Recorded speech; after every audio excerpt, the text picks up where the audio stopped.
1986, à la Pointe de la Torche, au sud du Finistère. Pendant un mois, un drôle de phare a illuminé le ciel.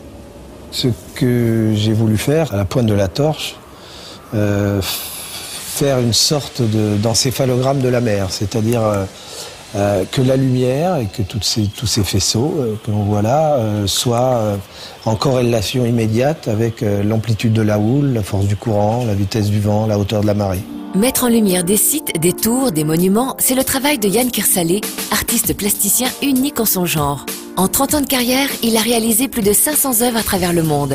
Le pont de Normandie, la tour Akbar à Barcelone, l'aéroport international de Bangkok, des œuvres uniquement à base de lumière.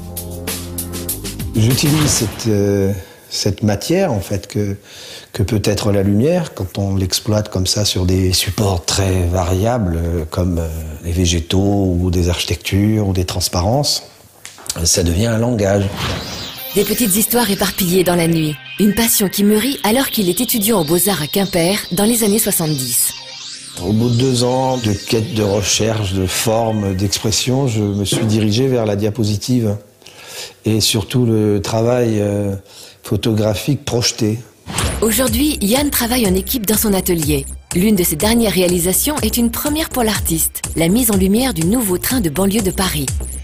Lorsque les portes s'ouvrent, la lumière est blanche. Lorsque le train est en route, elle devient bleue, puis orange pendant le freinage.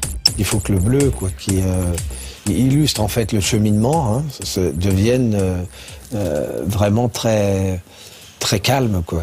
C'est pas une boîte de nuit, c'est juste vraiment quelque chose d'extrêmement doux.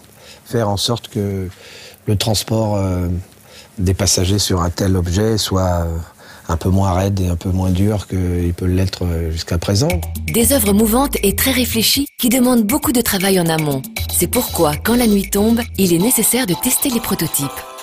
Ça peut être intéressant pour faire une tache de lumière très précise à un endroit précis.